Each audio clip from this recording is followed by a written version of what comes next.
7월 22일 법률방송 로투데이 시작하겠습니다.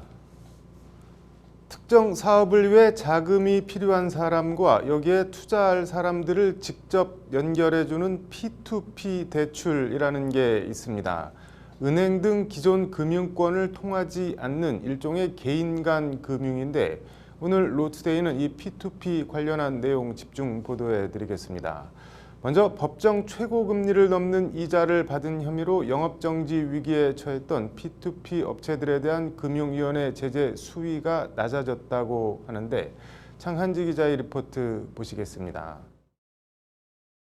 법정 최고금리를 넘는 이자를 받은 혐의로 금융감독원에서 영업정지 처분을 받았던 P2P 업체들에 대한 제재가 기관 경고로 경감됐습니다. 금융위원회는 어제 정례회의를 열고 테라펀딩과 론포인트, 프로핏 등 3개 P2P 업체에 대한 제재 수위를 기관 경고로 결정했습니다. 앞서 금감원은 이들 P2P 업체에 대해 영업정지 3에서 6개월의 중징계를 내린 바 있습니다. 금융위는 하지만 이들 3개 업체가 법정 이자율을 초과해 받은 이자가 2% 이내에 불과하고 이미 소비자에게 이자를 환급한 점 등을 고려해 이같이 결정한 것으로 전해졌습니다. 이에 따라 누적 대출액 업계 1위 테라펀딩을 포함해 이들 3개 업체들은 계속 영업을 이어갈 수 있게 됐습니다. 영업정지를 받게 되면 3년 동안 등록 신청을 못 하거든요. 세법에 따라서 라이센스 신청을 못 해요. 근데 주의적 경고를 내려오게 되면서 이 업체들이 어떻게 보면 좋은 업체들이 등록 신청을 할 수 있게 됐고, 그래서 이제 P2P 시장의 신뢰에는 더 도움이 될 거다. 금융위가 제재 수준을 낮춘 데에는 8월 26일까지 온라인 투자연계 금융업법에 사업 등록을 해야 하는 점도 고려된 것으로 풀이됩니다.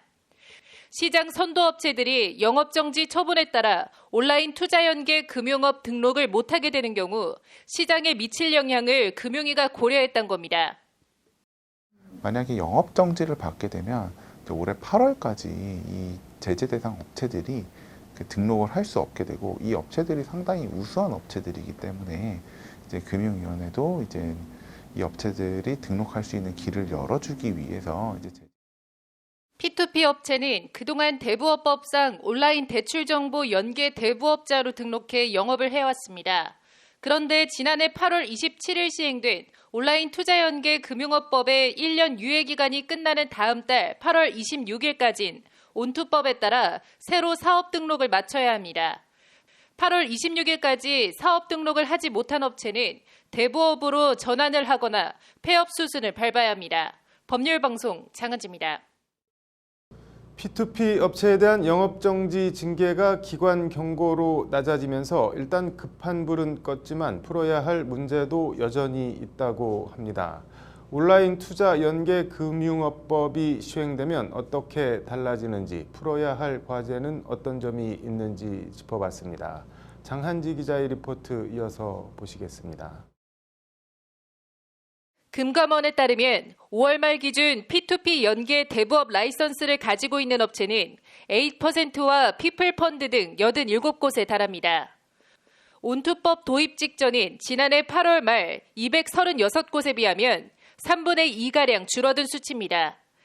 이 업체들도 오는 8월 26일까지 온투법에 따라 자기자본 5억 원에서 30억 원 등 요건을 갖춰 등록을 해야 온라인 투자연계 금융업을 계속 이어갈 수 있습니다. 일단 지금까지 등록을 마친 업체는 단 7곳에 불과합니다. 랜딧, 8%, 피플펀드, 윙크스톤 파트너스 등 4개 업체가 등록을 마쳤고 어제자로 Y펀드, 나이스 비즈니스 플랫폼, 한국어음중개 등 3개사가 추가로 등록을 마쳤습니다. 제재 수위가 기관 경고로 낮춰지면서 영업정지를 피하게 된 업계 1위 테라펀딩 등 3개 업체도 등록을 서두를 것으로 보입니다. 영업정지에서 주의적 경고로 처분 수준이 내려오면서 이제 이런 선도 업체들과 영업이익이 나고 되게 견실한 업체들이 이제 등록 신청을 할 수 있다는 점에. 하지만 등록을 마친다 해도 이전처럼 활발한 영업을 이어갈 수 있을진 미지수입니다. 영업정지 처분을 피하긴 했지만 업체 대표에 대한 문책 경고 제재는 여전히 살아있기 때문입니다. 금융당국의 문책 경고를 받게 되면 3에서 5년간 금융기관 취업 제한 등의 불이익이 수반되는데 여기서 여러 복잡한 문제가 생기는 겁니다. 핀테크 스타트업인 P2P 회사들 같은 경우에는 사실 대표의 역량이고 기업 역량이라고 볼 수 있거든요. 근데 회사는 살았지만 그 회사가 있게 한 가장 핵심 역량이었던 그 대표는 이제 더 이상 회사의 주식을 가질 수도 없게 되고 경영자에서 물러나야 되는. 금융당국이 기존엔 이자로 간주하지 않았던 플랫폼 수수료도 이자로 간주해 최고 이자율을 계산하는 것도 업체들로선 부담입니다. 거기에 지난 7일 법정 최고이자율이 기존 연 24%에서 20%로 4% 떨어진 것도 엎친 데 덮친 격 부담입니다. 상당 기간 동안 이제 플랫폼 수수료가 간주이자에 해당하지 않는다는 전제하에 검사가 이루어졌기 때문에 이제 P2P 금융업체들로서는 이제 그러한 점들을 신뢰하고 업무를 하다가 오는 8월 26일까지 등록을 하지 못하거나 등록을 하더라도 경영 부담 등 이유로 사업이 기존처럼 원활하게 돌아가지 못하거나 사정이 악화돼 폐업 등으로 이어질 경우 그 피해는 고스란히 투자자에게 갈 수밖에 없습니다. 2018년 기준 P2P 업체의 누적 대출 규모는 2조 원이 넘습니다. 법률방송 장한지입니다.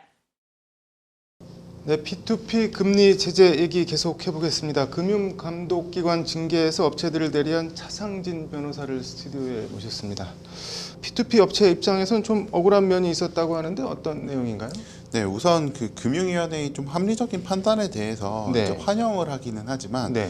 영업 정지가 아닌 기관 경고라는 거에 안도를 하면서도 다른 한편으로는 억울하고 네. 아쉬운 마음도 있을 것입니다. 네. 네, 이번 사안을 정확히 보려면 네. 그 P2P 업체의 이자 구조를 봐야 되는데요. 네. P2P 플랫폼을 통해 투자자들을 모집해서 네. 자금을 빌릴 경우 자금을 조달하는 입장에서는 투자자들에게 직접 지급하는 이자와 네. P2P 플랫폼에게 지급하는 플랫폼 수수료 두 가지 측면이 있습니다. 네. 근데 논란의 핵심은 네. P2P 플랫폼 수수료가 네. 최고금리 초과 여부 판단 시에 네. 이자율에 산입해서 판단을 해야 될 것이냐 이 네. 여부입니다. 이에 대해서 네. 그동안 이제 플랫폼 수수료는 네. 최고금리 산정 시에 이제 그 플랫폼 네. 수수료를 제외하고 산정해 왔던 것이 사실이며 네. 금융감독원도 2019년도까지는 네. 이와 같은 전제하에 네. 검사를 해왔다는 것이 네. P2P 업계 측의 입장입니다. 네. 기존에 금융당국과 소통창구 역할을 하던 네. P2P 금융협회가 네. 플랫폼 수수료는 이자에 해당하지 아니한다라는 의견서를 배포하고 네. 금융감독원 역시 유사한 관점에 기초해서 검사를 해왔는데 네. 갑자기 금융감독원이 이제 태도를 변경하여 제재 처분을 하는 것은 음. 부당하다라는 것이죠. 금감원은 그러면 왜 갑자기 플랫폼 수수료를 최고이자에 포함시킨 건가요? 네, 이는 법원 판결 때문입니다. 네. 2019년 12월 4일에 네. 서울중앙지방법원은 2019 가합 540331 사건에서 네. 플랫폼 수수료를 간주이자에 포함시켜서 최고금리 위반을 판단했고 네. 해당 판결 이후에는 이제 금융감독원은 네. P2P 플랫폼 수수료는 간주이자에 해당한다는 전제하에 검사와 제재를 하게 됩니다. 결국 P2P 금융사들이 네. 최고금리 위반으로 제재 네. 절차가 진행된 것은 네. 기준이 변경되었기 때문입니다. 쭉 말씀해 주셨는데 이번 사건을 좀 총체적으로 한번 정리를 해 주시죠. 네, 이번 사건의 법률적 쟁점은 크게 네. 두 가지입니다. 네. 첫 번째 쟁점은 P2P 플랫폼 수수료를 간주 이자로 보아 네. 대부업법상 최고 이자율 초과를 판단하여야 하는지입니다. 네. 다음으로 두 번째 쟁점은 만약 P2P 플랫폼 수수료가 간주 이자에 해당하여 네. 최고 이자율 위반이 있다면 네. 그 제재 처분의 근거 규정을 무엇으로 해야 하는가가 쟁점이었습니다. 네. 이와 같은 쟁점들에 대해서 P2P 금융업체들은 네. 플랫폼 수수료는 대부업법상 최고 이자율 계산 시에 포함되지 않으며 설령 최고 이자율 위반이 있다 할지라도 네. 기관 경고 등 다양한 처분이 가능한 대부업법 제13조 6항을 근거 규정으로 처분해야 한다고 주장하였으나 네. 금융감독원은 플랫폼 플랫폼 수수료는 최고이자율 계산 시에 포함되어야 하며 네. 그 제재의 근거 규정은 오로지 대부업법 제13조 1항만이 적용 가능하며 네. 그 해당 규정은 영업정지 외에는 다른 처분이 불가능하므로 네. 영업정지 처분을 하여야 한다고 판단하였습니다. 네. 그러나 상급기관인 금융위원회는 네. 양자의 손을 좀 반씩 들어주었는데요. 네. 먼저 플랫폼 수수료는 최고이자율 계산 시에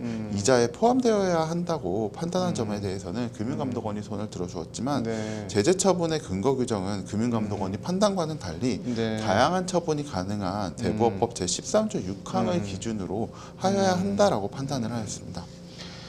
금융위가 나름 고심을 한 것 같은데 세계 P2P 업체를 대리해서 기관 경고로 제재 수위를 낮춰받은 입장에서는 조금 의미가 있을 것 같네요. 네, 이번 사건은 네. P2P 금융업체들에 대한 제재 처분이 근거 네. 규정이 대법법 제13조 1항에서 제13조 6항으로 변경된 최초의 사례이며 네. 향후 P2P 금융업체들이 이자율 위반 시에 그 제재 수준이 기준이 되는 매우 중요한 사례를 할 수 있습니다. 특히 누적 대출 금액 2% 이내 네. 그리고 신속한 사후구제 요건을 갖출 경우에는 영업 정지가 아닌 기관 경고 처분이 가능하다는 내용은 커다란 의미가 있다라고 할 수 있습니다. 네. 8월 26일부터 좀 변화가 클 것 같은데 업체와 투자자, 차입자 모두 시행착오 없이 잘 정착이 됐으면 좋겠네요. 네, 오늘 말씀 잘 들었습니다.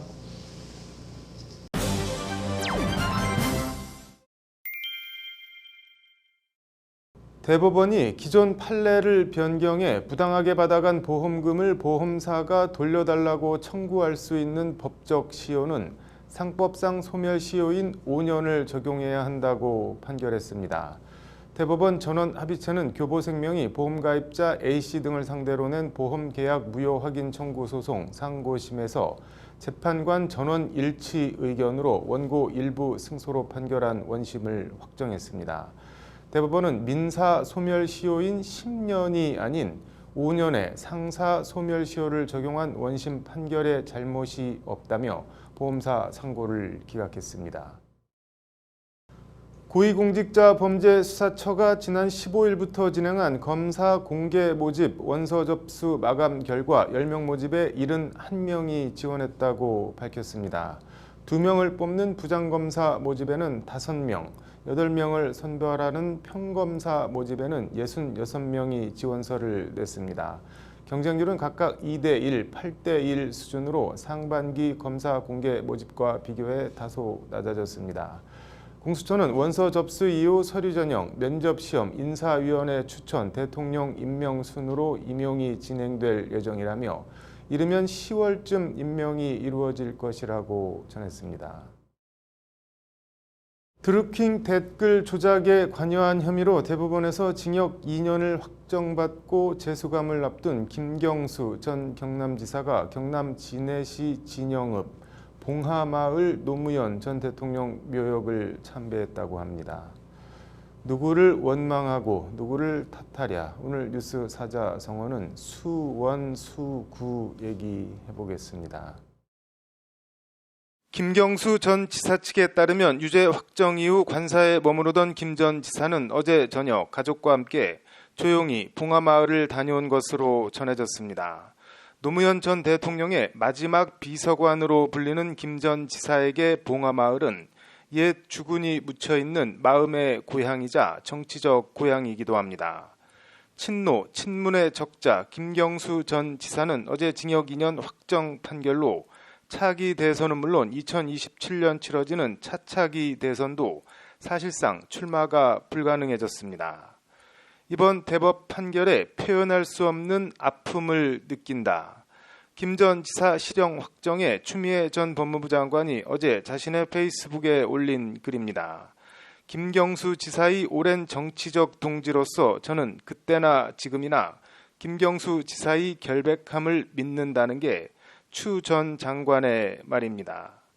그때나 지금이나 시계를 2017년 12월로 돌려보겠습니다. 친여 방송인 김어준 씨는 당시 자신이 진행하던 TBC 라디오 뉴스공장과 유튜브 다스베이더 등을 통해 문재인 대통령이나 정부를 비난하고 모독하는 포털뉴스 댓글들에 대해 이거 전부 댓글 부대가 단 댓글들이다는 주장을 합니다. 댓글을 달 때 위에서 지시를 받아서 했다는 것이 당시 김 씨의 주장입니다. 김 씨의 댓글 부대 의혹 제기에 대해 당시 추미애 더불어민주당 대표는 2018년 1월 악성 댓글 및 매크로를 이용한 여론조작 의혹에 대한 경고와 수사를 촉구합니다. 당시 추미애 대표는 가짜뉴스 대책단 등을 만들어 당 차원에서 대응했습니다. 이와 관련 김어준 씨는 2018년 2월 1일 자신이 진행하던 SBS 김어준의 블랙하우스에서 내가 이 사건을 최초로 국론화했다는 자찬을 하기도 했습니다. 하지만 2018년 4월 13일 드루킹 김동원 씨 일당이 구속되면서 상황은 반전을 맞습니다. 민주당 당원인 이들이 경찰 조사에서 보수 세력이 한 것처럼 꾸미기 위해 댓글을 조작했다는 폭탄 발언을 한 겁니다. 이어 김경수 지사가 드루킹 일당과 수백 건의 메시지를 주고받았다는 등의 김 지사 연루 의혹 보도가 터져 나오면서 전국은 요동을 칩니다. 야당은 특검을 도입해 성역 없이 수사하라는 타상 공세를 펼쳤고 추경안 처리 등 야당 도움이 절실했던 당시 홍영표 민주당 원내대표는 2018년 5월 14일 특검 도입을 전격 수용합니다. 그리고 역대 특검 가운데 최약체라는 평가를 받았던 허익범 특검은 2019년 1월 1심 재판에서 징역 2년을 끌어내며 친노, 친문의 적자 김경수 지사를 법정 구속시킵니다. 김어준 씨의 의혹 제기, 추미애 대표의 수사 촉구, 드루킹의 폭탄 발언, 홍영표 원내대표의 특검 수용, 허익범 특검의 수사와 기소, 그리고 1심, 2심, 대법원 3심, 징역 2년 확정 판결까지. 김경수 전 지사 입장에선 이 중에 어느 고리라도 하나 빠졌다면 지금의 징역 2년 실형이라는 회한의 결과는 나오지 않았을 수 있었을까요? 그렇다고 해도 수원 수구, 누구수 원망할 원 허물 구, 누구를 원망하고 누구를 허물할 수 있겠습니까? 네, 불교에서 말하는 인과와 인연, 생기, 연기의 법칙. 원인 없는 결과는 없고 결과가 있으면 반드시 그 원인과 말미암는 이유가 있는 게 세상의 이치 아닌가 합니다. 누구도 원망하지 마라. 운명이다. 2009년 5월 23일 새벽 고 노무현 대통령이 세상을 등지기 전 세상의 마지막으로 남긴 말입니다. 뉴스 사자성어였습니다. 네, 오늘 준비한 소식은 여기까지입니다. 시청해 주셔서 감사합니다. 7월 22일 목요일